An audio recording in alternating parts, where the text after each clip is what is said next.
Knock, knock. Can someone get the door? There's a man standing there, weathered and worn, with a face you've seen somewhere before. He says he's got Christmas in a box. You sign, he hands it over with scarred hands. He says, careful now, Christmas is fragile. Inside there's arguments and turkey bones, sugar highs and those alone, credit cards, tinsel, fake snow, drunks in the street wherever you go. Dig deeper to the bottom of the box. You'll find plastic toys, novelty socks, Brussels sprouts, turkey curry, and everyone everywhere is in a hurry. Chocolates half melted like the promise of peace on earth. Give this box a shake and this Christmas breaks into 1,000 pieces like Nan's heart at this time of year consoled by gin. Meanwhile, outside just by the wheelie bin, there's a rain-soggy note. Sorry we missed you. And a smaller box, no wrapping, no tissue, just Christmas unwrapped. Inside all that's been lost, 3 rusty nails, a crown and a cross. No batteries required, no receipt, because this one's worth saving. And there's a card, a note written in blood. Dear world, this gift doesn't shimmer or glimmer or sparkle or shout. This one heals and holds. It glows like gold for a king who walks with the wounded. It smells of frankincense burning in temples for the prodigals and the persecuted. It soothes like myrrh for the executed. This gift multiplies fish, breaks bread, feeds thousands and forgives millions, billions, trillions, just for starters. It walks on water when your soul is sinking, turns taps to wine when glasses are clinking, empty as souls. This gift is not bought, it is not sold, it is given free.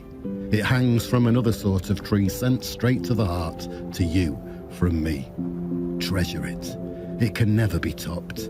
It's the gift that keeps on giving and forgiving. It's Christmas in a nutshell, Christmas in a box.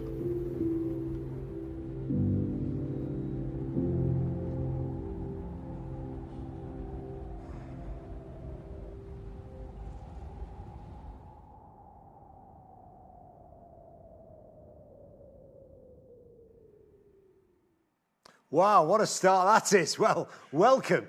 That's just one of our Christmas resources that we're getting into the hands of hundreds of churches this Christmas. Good evening. I'm Andy Hawthorne. And I'm Sam Ward. And it's a joy to be hosting this special Christmas event. Each year, for the past few years, we've been putting this online evening on as a way of telling more people about all that's been happening and sharing some encouraging God-only stories. I'm so glad you've chosen to join us and get ready to be encouraged. Sam, tell us what we can expect this evening. Well, there's absolutely stacks going to be going on. As we come to the end of the year, we are blown away by all that God has done. At the start of our evening together, we thought it'd be brilliant to bring you up to speed on the amazing big picture of the message, as I'm sure there's loads of our supporters and friends who still aren't fully aware of what's been happening. You'll also hear some incredible live music, and as ever, you'll hear some of those inspirational stories that we all love. And because it's Christmas, we'll be making the work of our community groceries a key focus and hearing from families who've been impacted, families for who Christmas is no longer just a time of year for food and a party, family whose lives look totally different because of the impact of this vital work. But as many of you know, the Message Community Grocery is just the latest way we've discovered to reach people for Jesus. All those years ago, the Message Trust started out with a band called the Worldwide Message Tribe, which in many ways has kind of been a prophetic statement, wouldn't you agree? Well, yes, it was. It was never the plan. We just thought it was a good name. But I'll tell you why it's prophetic, because the message is central. The message of the gospel, the message of the cross, the true message of Christmas. But we've become a worldwide movement. A few years ago, we just worked in Manchester. So we're worldwide with a message at the central, and we work like a tribe, contextualizing it wherever we go. Now, we don't only just have Message Trust here in the UK, but Message Trust charities in South Africa, Canada, Germany, the Netherlands, Brazil and Uganda. Hubs are about to be launched in Ethiopia, Zimbabwe, Nigeria, and lots of conversations are happening in various countries around the world. Who would have thought it? Yes, and what's brilliant is that all those charities are replicating and delivering the same stream of ministries. They're working in schools and in prisons and the most deprived communities and seeing lives transformed in remarkable ways. And this is what it looks like. Watch this video that shows you a little more about the bigger picture of the message. Take a look.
It's incredible, isn't it? So beautiful, and so much of it. But if we look back to the first time we ventured online at Christmas, back in December 2020, things were very different. We had just one grocery with 750 member families connected in. There was 150 advanced evangelism groups training around 1,000 evangelists and 68 Eden teams. And our mission teams have had to head online due to not being able to see young people in person. Wait till you hear what God has been up to since then. 5 years on, let's take a look at what things look like today. Andy, give us the update. Yes, get this. We don't just have one grocery with 750 member families. We've opened 33 groceries. We now have over 80,000 member families connected in. And remarkably, since then, we've distributed over 50 million meals to families struggling to put food on the table. And it's not just 150 advanced training, 1,000 evangelists, but now, listen to this. There are over 50,000 advanced groups in 107 nations around the world, with more than 350,000 members meeting each month and being encouraged and emboldened to share their faith. Just today, I was sent this beautiful email about an advanced group that was launched into a prison in Zimbabwe. The group started out with 16 prisoners who were each challenged to tell others about Jesus. And they started leading prayer and Bible groups as well as sharing the gospel wherever they could. 30 days later, and they've got 75 prisoners that have come to faith in Jesus and are now coming to advanced groups. How good is that? Yeah, you couldn't make it up. Not 68 Eden teams launched, but 83 teams, and 850 people have made that massive sacrificial step to become urban missionaries in the most difficult neighbourhoods in the UK and beyond. Yeah, and now we've got back all the access to young people. It's amazing to hear that we've delivered mission to 175,000 young people face to face each year. Not just here in the UK, but now we've got bands developing creative mission in other nations through our international message charities. It's just so encouraging. But our community groceries is where we want to focus tonight. It's been encouraging that since our last event, we've had so many pieces on mainstream media. Here's a story that took us live into BBC Breakfast back in May this year, where we had 29 stores and 70,000 members. Take a look. For father of four Adrian, this is a refuge in a world of rising prices. A community grocery in Wythenshawe in Manchester, which offers household items for less than big supermarkets. And a source of hope too. Prices are rising, so for example our electric bill is it's gone sky high. Things like fuel, all these things, they add up towards the end of the month. So having children that are young, and this place really helps bridge that gap. This community grocery is part of a network of 29 across England and Wales. This one is in Wythenshawe in South Manchester. As you can see, the shelves full of all sorts of things, food, drink, household goods, the sorts of things that are regular supermarket you'd see. Andy, just explain how this works and how it helps families. It's a bridge between a food bank and a supermarket, so families become members of the community grocery and then pay between £5 and £10 to have a full shop for their family every week. We spread the word widely. We have 70,000 member families across our 29 community groceries. This year, the membership has increased by 33%, so we've never seen so much demand beyond COVID, beyond the cost of living crisis. There's desperate need out there. Andrew, just explain to me the classes that you help do here as well. So we have a big wraparound care support system. So it's not only fresh fruit and vegetables that we sell here, but we also do cooking classes. So we teach people how to cook the produce on a budget, mental health groups, over 50s, youth groups, and we even do free dog training. There is a real sense of community and support here, not just for people to come and buy goods and stock their shelves and their cupboards at home, but also in things like the debt management classes they run and the cookery classes. They help people know if they're buying beans or potatoes, whatever it is, how to take those home and cook them in a way to make healthy, nutritious meals for their families and meals that are cost effective as well. Amazing. So we even got a visit this year from the legendary Reverend Kate Botley and the Songs of Praise team. And we got to share with them and their viewers stories of how God's impacting lives as the message steps out on mission. People like my friend Kath. Watch this beautiful video. Kath came to faith 12 months ago when her neighbour and friend Sue encouraged her to come to church. Within a few weeks, her life was transformed. I'm just lit up inside. I'm living now. I wasn't living before at all. I was just existing. You feel the joy now, don't you? Yeah, because of the past, I couldn't let go. And what's your hope for the future? What does the Kath of tomorrow look like? I don't wish for anything more than to walk along with God. That's all I wish for. As a child, I used to wish for different things, like being with foster parents that loved me. I never got that. But all I wish for now is being here, living life. I'm 71 and I want to live my life now, which I'm doing. It's glorious, honestly. Absolutely beautiful.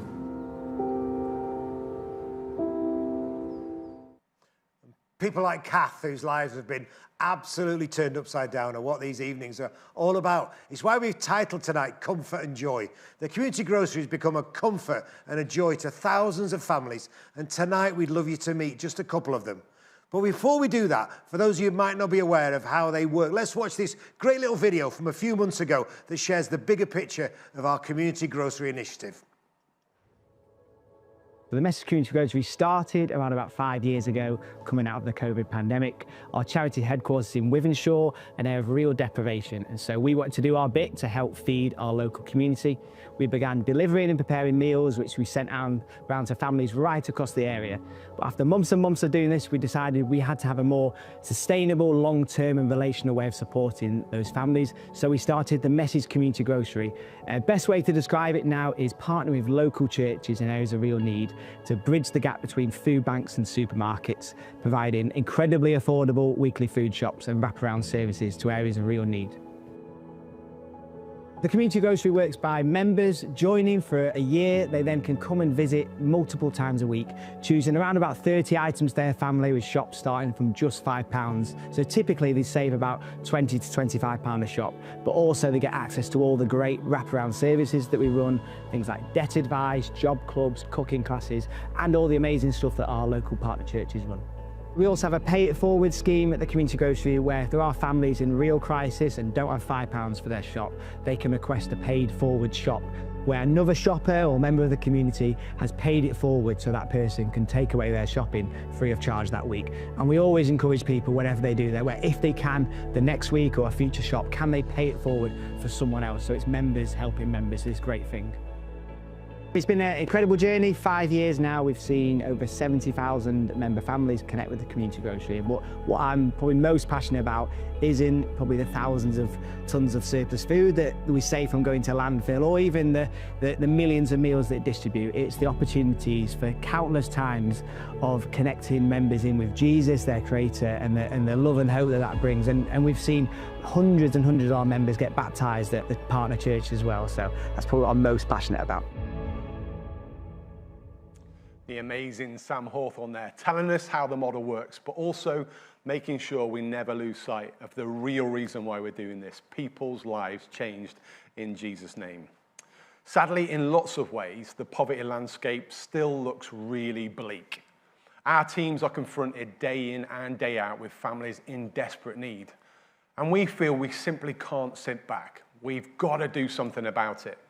Right here in the UK today, 1 in 5 people are living in poverty. That is a staggering 14.3 million people. And really horrifically, 4.3 million of those are children.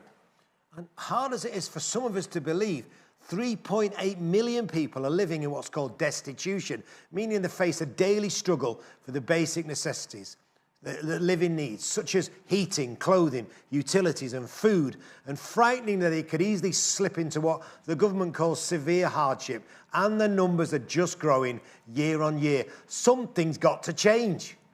The need is huge, but it's encouraging that with our supporters' help, we now have groceries and are impacting thousands of families in some of the most deprived areas of the country.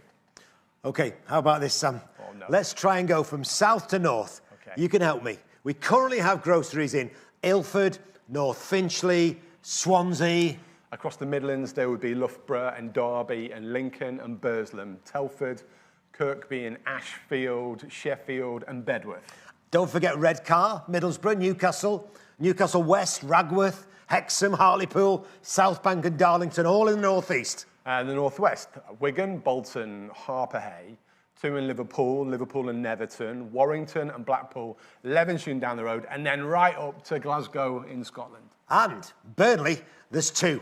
And of course, right here where it all started, in Wythenshawe, a stone's throw from where we're sat today, we've got a second grocery launching early in 2026. Yes, Wythenshawe. And that is where this family are from. Let's meet Sarah and her loved ones.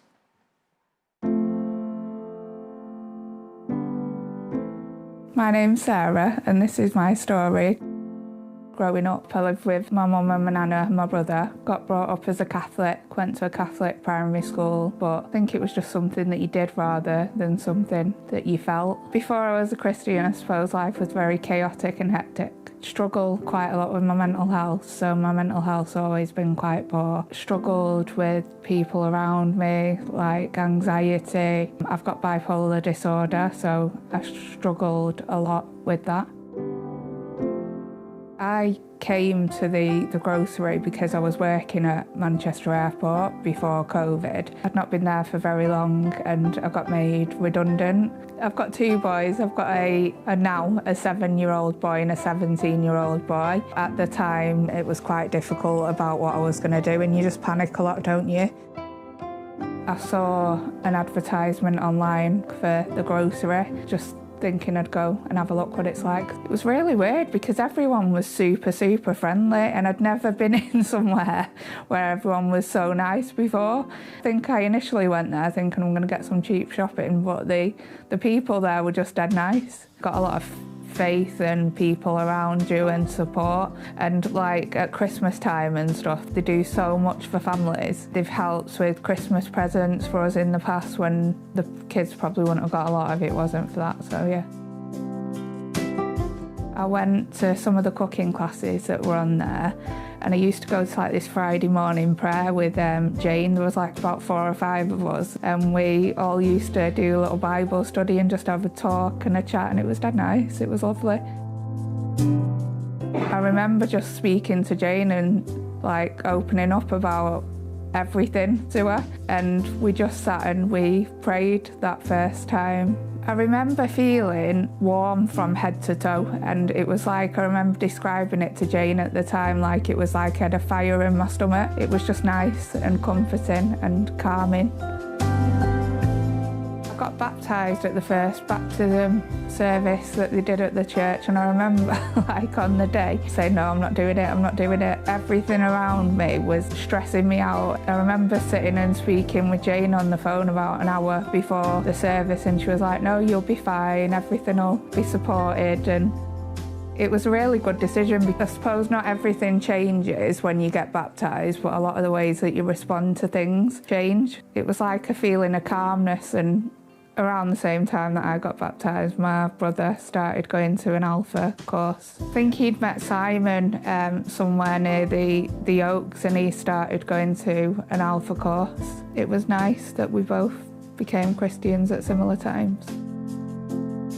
I think my mum thought I was a nutter. I think she thought I was an absolute nutter. She was laughing her head off at me when I told her I'd gone to church. My dad thought it was nice though, so that's cool.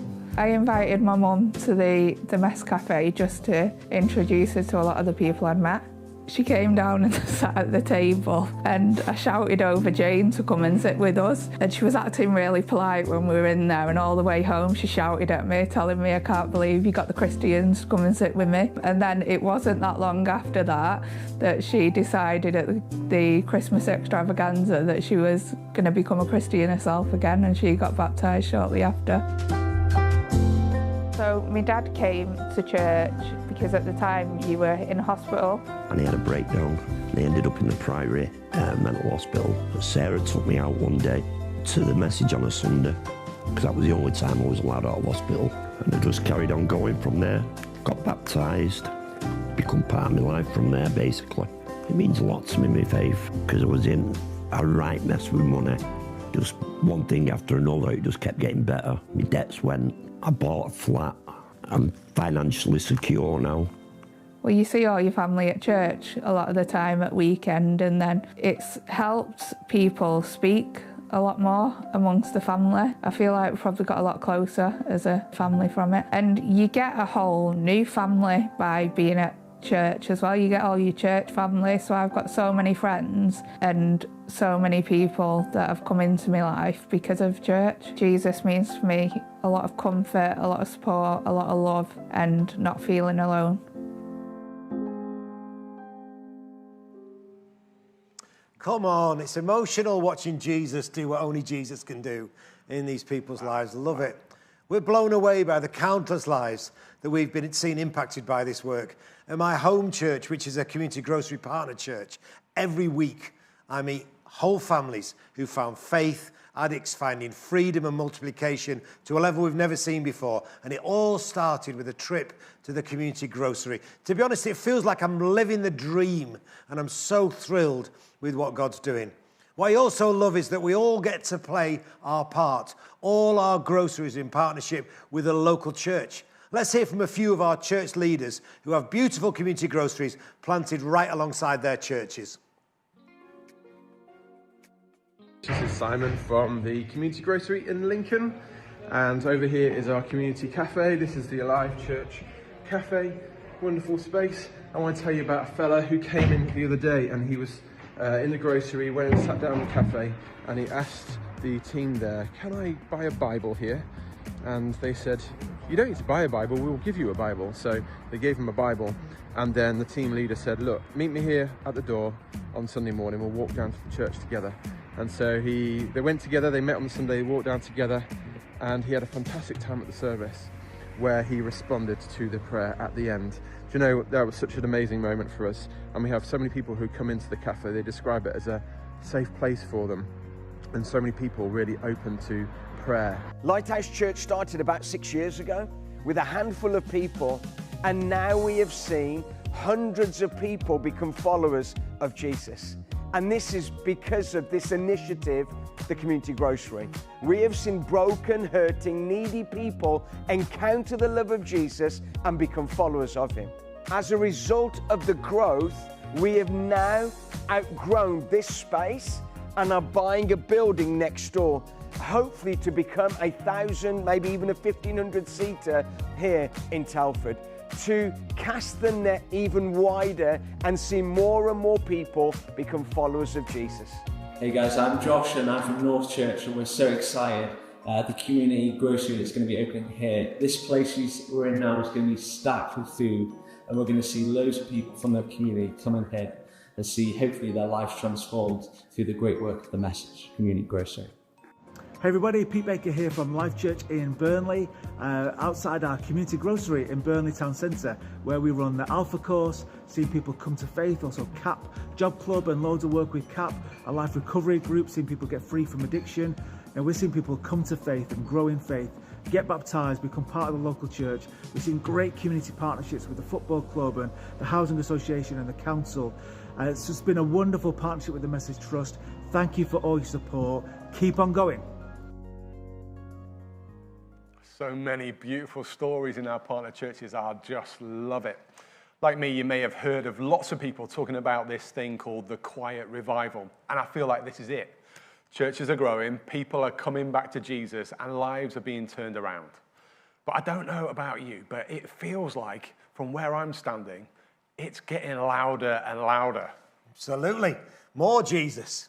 What I've always loved about the Message is that we unashamedly put telling people about Jesus front and centre in all we do. Salvation is at our heart, and we don't shy away from doing this in the toughest places. The places where people, and sometimes the church, to be honest, has shied away.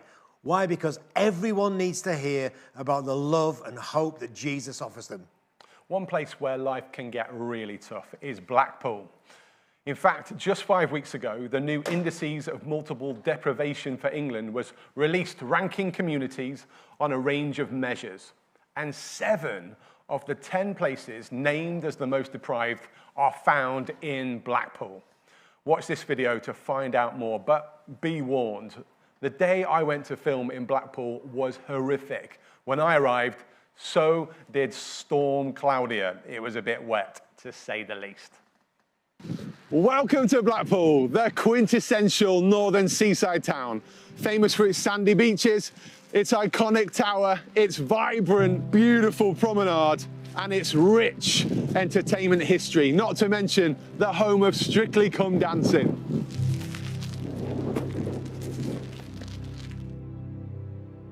Behind the hustle and bustle and the bright lights lies a different story, one of brokenness and spiralling deprivation. Sadly, Blackpool has the highest density of poverty anywhere else in the UK.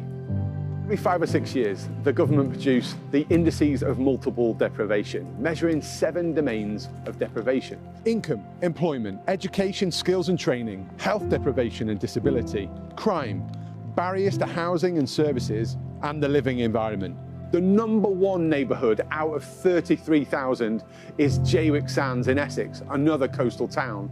But here in Blackpool are neighbourhoods #2, 3, 4, 5 and 6, 8 and 9, all within the top 10 poorest neighbourhoods in the country.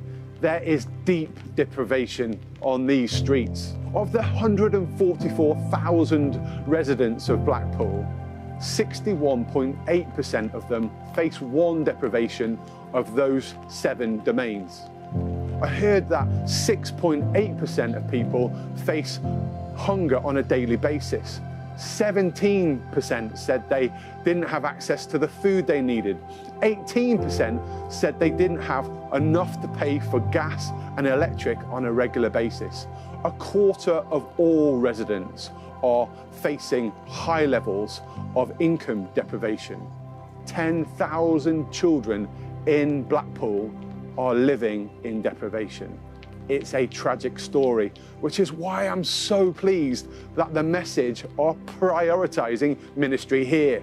I love hearing stories about a thriving Eden team in Central Drive, and I love the fact that together with the Church of England, we've been able to revitalise a church and turn it outwards towards the community. And I love that we've got a community grocery just up the road, serving the neighbourhood and bridging the gap between food banks and supermarkets. It's vital, vital work. We visited there just a few minutes ago and got to meet Antonia. whose story is wonderful, someone who comes to help out at a grocery, and yet it's been a lifeline. She calls it a lifesaver. Listen to her story now. I was attending King's Church, which is attached to Blackpool Community Grocery, and had started using the grocery bit by bit. And then I went through a period of unemployment, and I found myself needing to come in and ask to get a shop that I didn't have to pay for to feed my children.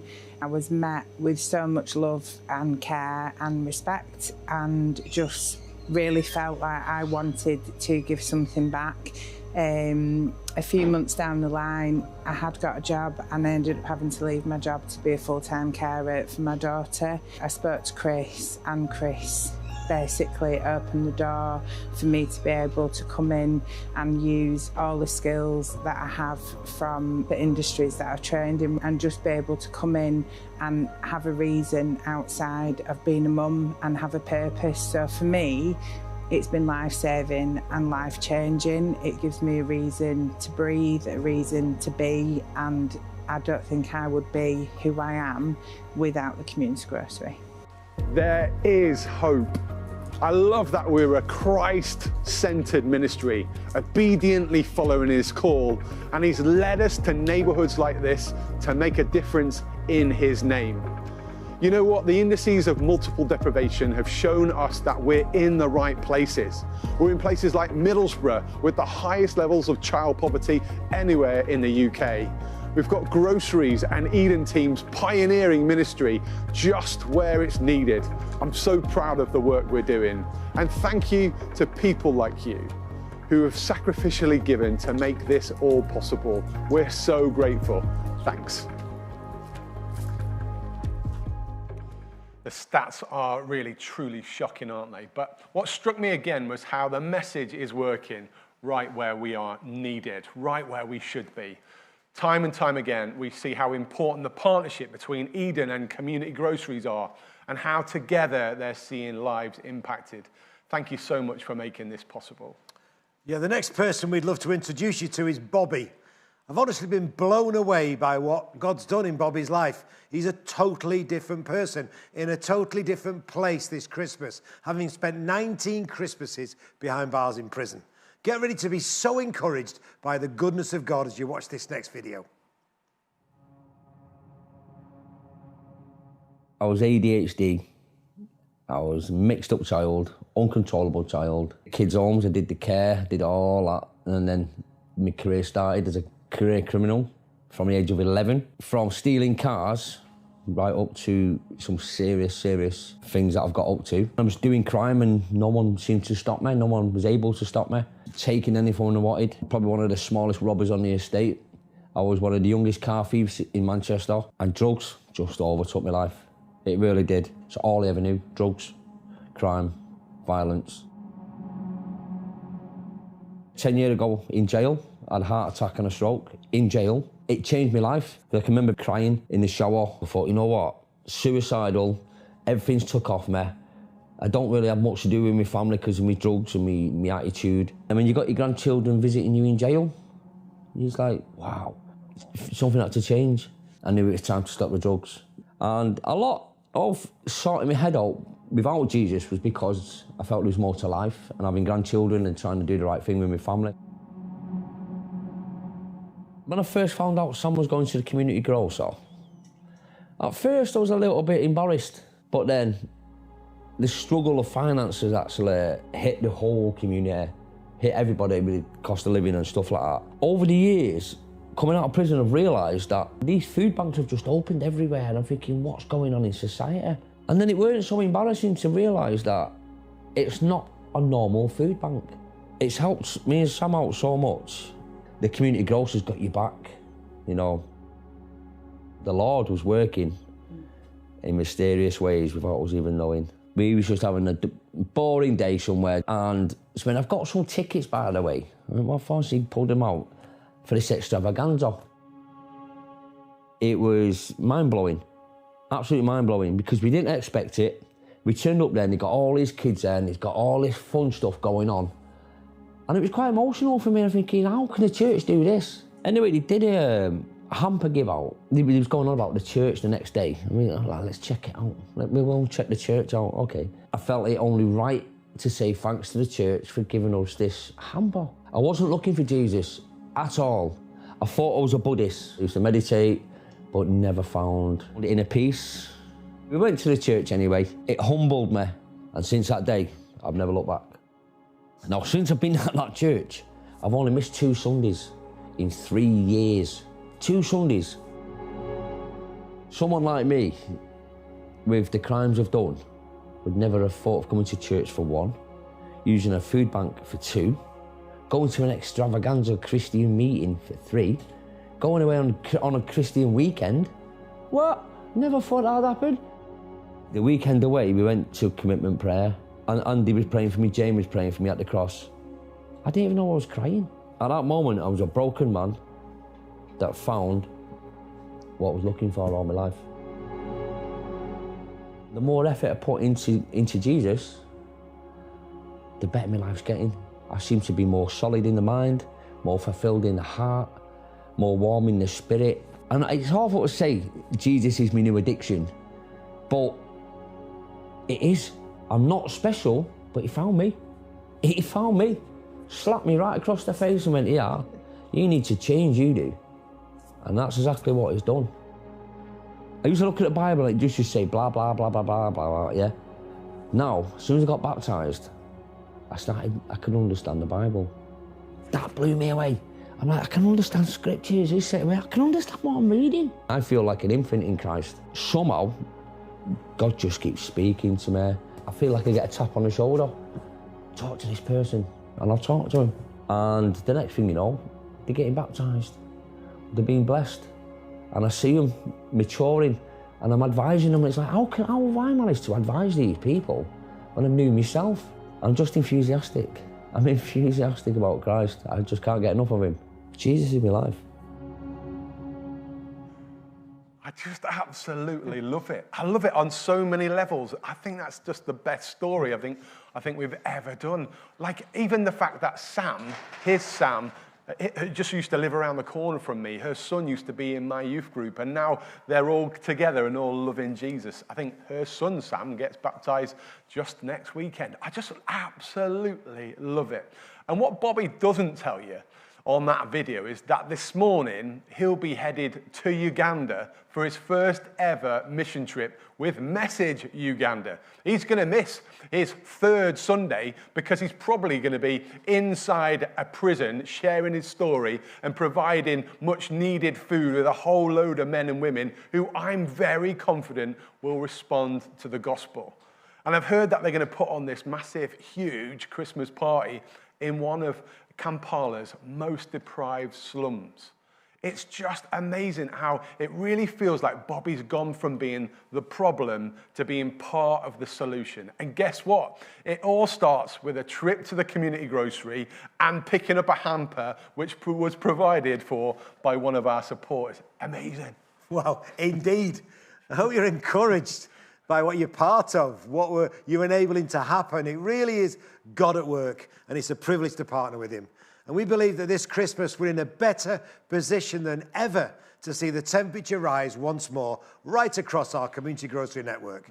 We'll have large events welcoming our members the length and breadth of the nation. We'll be sharing food, giving away hampers, and everyone will get the opportunity to hear the good news of Jesus and give their lives to him and be welcomed into a church community. That's what it's all about. And this Christmas, we want to make sure that no family, no child, no parent, no pensioner go hungry. And therefore, we want to keep our shelves stocked and give every member a treat that they may never be able to afford at a standard supermarket. Basically, we want people to experience the joy and comfort of Christmas. There isn't just the joy of presents, it's the joy of his presence. Yes.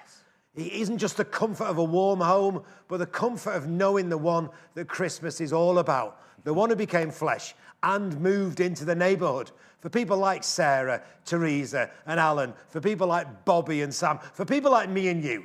Yeah. Would you be part of the next set of stories? Exactly. That's the question we want you to consider. Would you stand with us? Not for the sake of the message, but for the sake of Jesus and the sake of his world. So, let's cut to the chase, if you don't mind. On top of everything else we plan to do this Christmas, we've launched our special Comfort and Joy fundraising campaign so we can bless some people in real need. And as part of this, we've set ourselves some big goals, and we'll need wonderful people like you once again to stand with us. Yeah, this year at our special Christmas celebrations across the UK, we're planning to give out 3,500 of those beautiful hampers packed with food to feed some families that are really facing food insecurity this Christmas.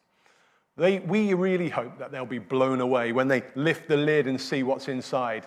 And so that means if we're going to provide those hampers with not just the food that we've been given, that we're going to add, we're going to have to stuff in a whole load of extra goodies. And we think that's going to cost us £18,000.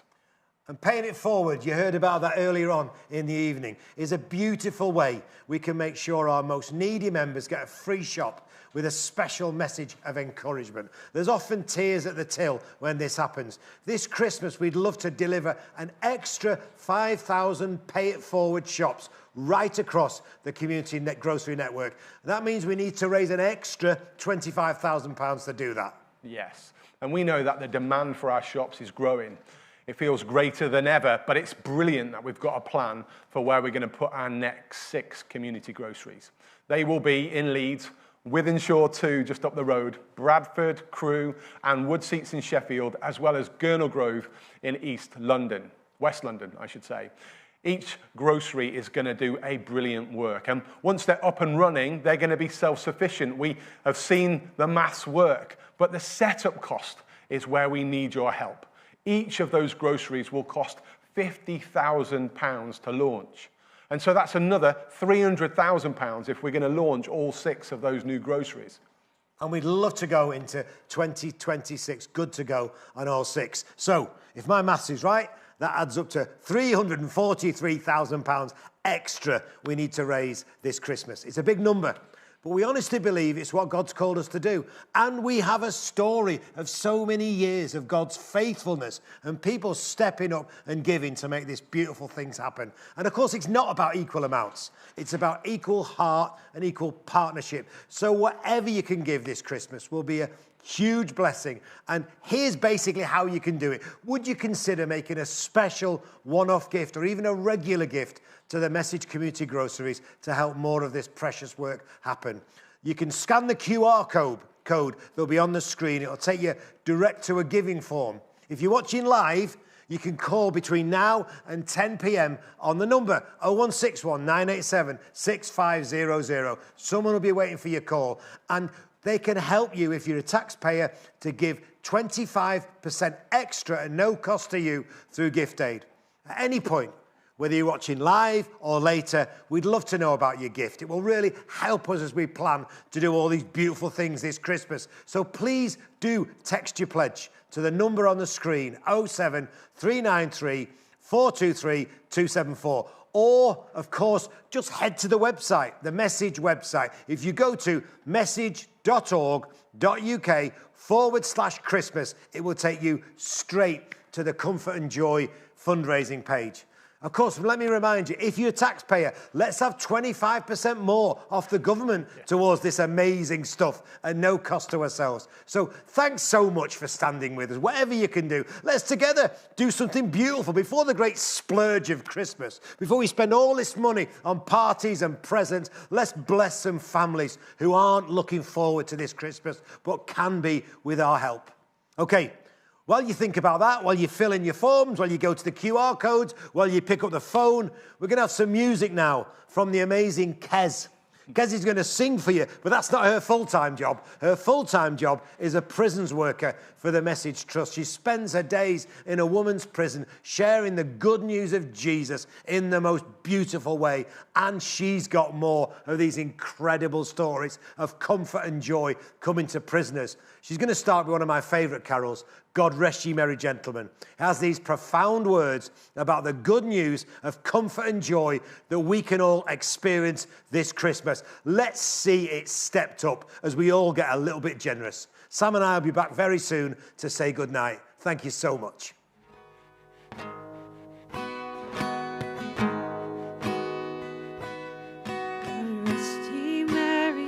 little, and nothing you dismay. For Jesus Christ our Savior was born on Christmas Day to save us from Satan's power when we were caught astray. Oh, tidings of comfort and joy, comfort and joy. Oh, tidings of comfort and joy.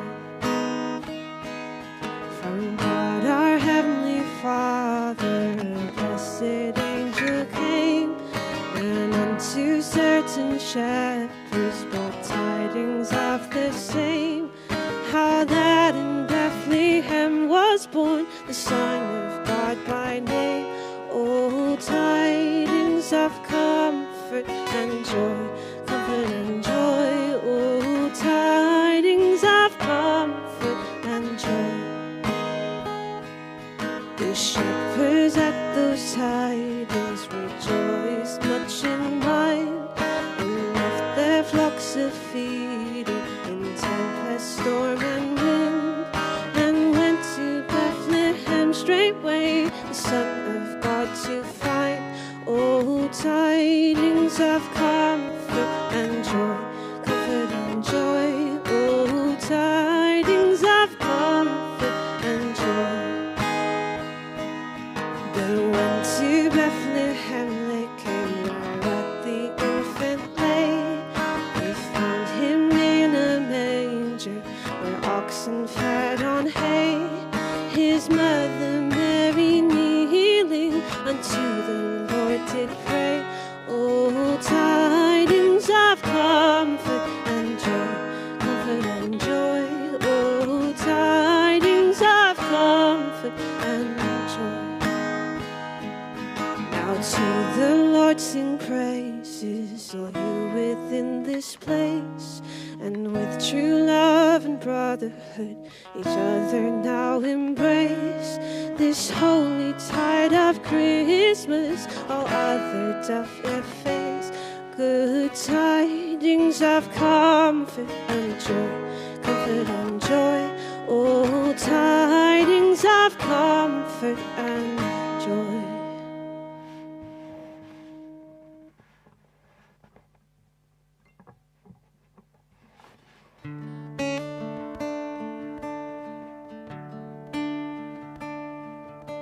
Oh, come, all ye faithful, joyful and triumphant. Oh, come ye to Bethlehem. Come and behold him, born the King of angels. So come, let us adore him.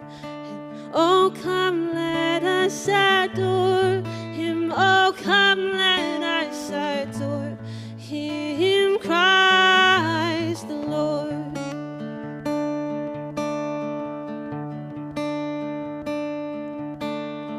God of God, light of light, lo, he abhors not the virgin's womb. Very God begotten, not created. Oh, come, let us adore him. Oh, come, let us adore him. Oh, come, let us adore him, Christ the Lord.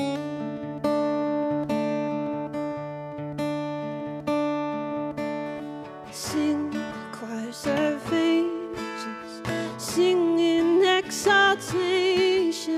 Sing, all ye citizens of heaven above. Glory to God in the highest. Oh, come, let us adore him. Oh, come, let us adore him. Oh, come, let us adore him, Christ the Lord.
the amazing cares, isn't she? Brilliant, fantastic, and working beautifully in a prison not too far from here.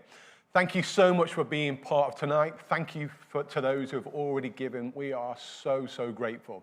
We hope you've enjoyed the night as much as we have. We've just been rejoicing and praying and thanking God for some of the amazing stories that we've heard. The giving details will stay on your screen, so thank you for standing with us. Please do pray about what you might want to give, and the details will remain there for the rest of the night. And I suppose that just leaves us to say one thing. Happy Christmas!